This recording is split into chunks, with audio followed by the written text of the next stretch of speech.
जवळजवळ 300-400 कोटी ते कोरोनाचे व्हॅक्सिनचे डोस तयार झाले. त्यातले हार्डली काय ते 25-30 लाख छोट्या छोट्या देशांना पाठवले. पण 70-80 देश लाचार झाले, भारतासमोर नतमस्तक झाले. एका देशाचा पंतप्रधान पायावर डोकं ठेवून नमस्कार करतो मोदींना. तो मोदींना करत नव्हता, भारताच्या सामर्थ्याला नमस्कार करत होता. हे का झालं? तो मोदी नसतो.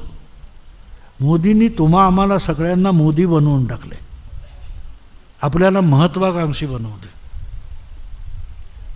आता गंमत अशी असते की काही लोक होणार नाही रडतच बसतात, पण सगळ्यांची नावं जयंत पाटील नसतात. त्यामुळे त्याकडे आपण सापेक्ष दृष्टीने बघितलं पाहिजे, सापेक्ष दृष्टीने बघितलं पाहिजे. त्यामुळे असं एक इंग्रजीमध्ये उक्ती आहे की बोकडांच्या सैन्याचं नेतृत्व सिंह करत असेल तर बोकडसुद्धा सिंहासारखा लढतो, आणि सिंहांच्या सेनेचं नेतृत्व बोकड करत असेल तर सिंहांचं सैन्य बोकडासारखं कापलं जातं. मोदींनी तो तुमच्यातला पुरुषार्थ जागवलेला आहे, नरसिंह जागवलेला आहे. आणि म्हणून आज लोक बघा ना, स्टार्टअप आणि लोक काय काय करायला लागले.